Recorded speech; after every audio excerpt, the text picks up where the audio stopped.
Mais je veux savoir comment que vous l'avez créé. Ben, on voulait retourner à New York et notre mauvais emblématique dans New York, c'est le fameux cortisone.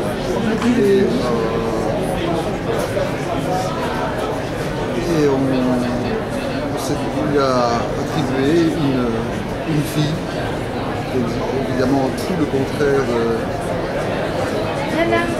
de son tempérament. C'était pour nous amusant de l'imaginer avec une fille qui est exactement l'inverse. Et est-ce que vous aviez déjà peut-être envisagé de la réintroduire dans un autre album futur quand vous l'avez créé? C'est-à-dire que depuis maintenant 10 ans, nous avons arrêté d'animer la série de Spirou Fantasio. Oui, évidemment. Donc, mais à l'époque, vous l'avez créé. Oui, oui. Ah, ben, c'est sûr que moi, c'est un personnage que j'ai beaucoup aimé.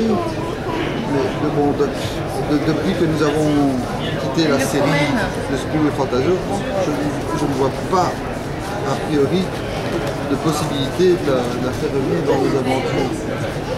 Ceci dit, bon, il y a de nouveaux dessinateurs qui ont repris cette série, qui s'appelle Johan et Fabien Wellman. Libre à eux de juger utile de la faire revenir. Bon, moi je connais un peu Fabien Wellman et Johan Chivard. Je crois que c'est des premiers supporters, les premiers partisans de Spirou et Fantasio. Peut-être qu'à leur tour, ils décideront de réintroduire ce personnage. Donc ça ne vous dérangerait pas? Ah non, absolument pas. Mais je ne suis plus maître de son destin. Est-ce que vous aimez le travail que Johan et Wellman ont fait dernièrement? Comment? Vous avez aimé le dernier album? Oui. J'ai bien aimé parce que c'était, je trouvais qu'ils avaient plus, ils sont assez proches de l'esprit Spirou tel que je le conçois, c'est-à-dire un assortiment équilibré d'humour et d'aventure. C'est pas un personnage facile à animer parce que on peut tomber vite dans l'excès. Et puis bon, c'est un personnage qui est emblématique et que tous les lecteurs connaissent et maîtrisent sa carte d'identité. Donc on peut facilement animer ce personnage sans être en résonance avec ce que les gens connaissent de lui. C'est le problème le plus important. Mais eux, le fait de travailler à deux sur cette série, c'est un atout. À mon avis, il ferait vraiment faire du bon travail. Enfin, c'est tout ce que je leur souhaite. Très bien. Un petit peu de cyanure, on dirait. Ça Oui. Mais parlant de cyanure, justement, vous l'avez aimé créer ce personnage-là, lui aussi? Oui. Ben, il y a très peu de personnages féminins en général dans la bande dessinée. Vous devrez d'ailleurs faire une pétition pour qu'il en soit autrement. Et puis surtout, la façon dont on voit les filles en bande dessinée sont assez manichéennes. Soit c'est des méchantes, des puissantes, soit c'est des super jolies filles. Je regrette un petit peu qu'on n'ait pas de personnages plus nuancés. On a toujours droit à une caricature. Mais bon, là, Cyanure était justement, c'était un robot, hein. C'était ça l'astuce. Je veux savoir, est-ce qu'il y a des personnages qui ont été plus agréables à reprendre que d'autres? C'est magnifique. Non, je dirais plutôt que le plus désagréable pour moi c'était Fantasio. Parce qu'il avait une tête un peu... il avait un nez démesuré par rapport à une tête normale. Ça me dérangeait un peu. Il a fallu un certain temps pour maîtriser le personnage. D'ailleurs, Spirou et Fantasio ont aussi une particularité, c'est qu'il est assez difficile de dessiner ce personnage de face, carrément de face. J'ai d'ailleurs, en parcourant les albums de Franquin, j'ai eu très peu, j'ai trouvé que très peu de personnages qui regardaient purement de face. Les personnages les plus agréables à dessiner, c'est des personnages plus complexes comme le comte de Champignac, par exemple. Et puis bon, je crois que le personnage préféré des filles, c'est l'écureuil, hein, Skip. Et je sais que vous avez repris le personnage de Sécotine alors que Fournier l'avait laissé un peu tomber. Oui. Ça nous a surpris de la part de Fournier parce que bon, quand on reprend une série comme ça, il faut se servir de sa saga, des personnages qui existent dedans. Sauf si on a besoin d'un personnage dont le cahier des charges ne correspond pas à celui d'un personnage dont on a besoin dans l'histoire. Finalement, il y a Auréa que Fournier a dessiné, qui est gardé de plus ou moins près, à peu près le même rôle que Sécotine. Nous, bon, bah, on a voulu reprendre Sécotine parce que c'était d'abord un personnage qu'on aimait beaucoup. On trouvait vraiment bien vu. C'était la raison essentielle et elle correspondait exactement au profil du personnage, à son rôle dans l'histoire.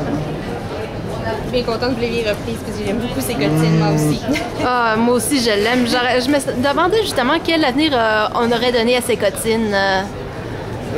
La dernière fois qu'elle est apparue, c'était dans un épisode semi-réaliste qu'on avait fait, Machine qui rêve. Machine qui rêve, où on laisse supposer qu'elle avait un petit faible pour Spirou, ce qui paraît réciproque. Mais bon, le clone existant, c'était forcément une voix, une autre voix tout aussi intéressante. Donc voilà.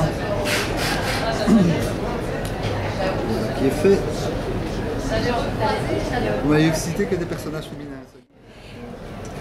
Mais est-ce que vous auriez peut-être fait intervenir plus Zorglub ou un autre personnage comme ça qui était important avant?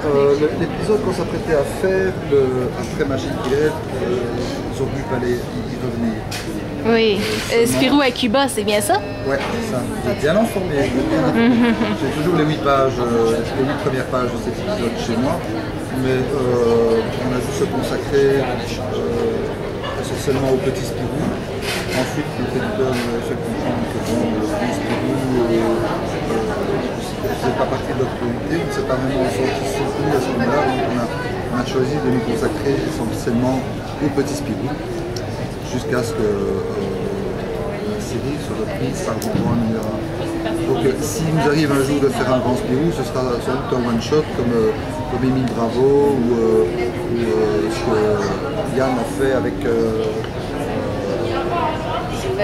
Tarin? Oui, c'est ça. Donc ce sera plutôt dans cet ordre-là.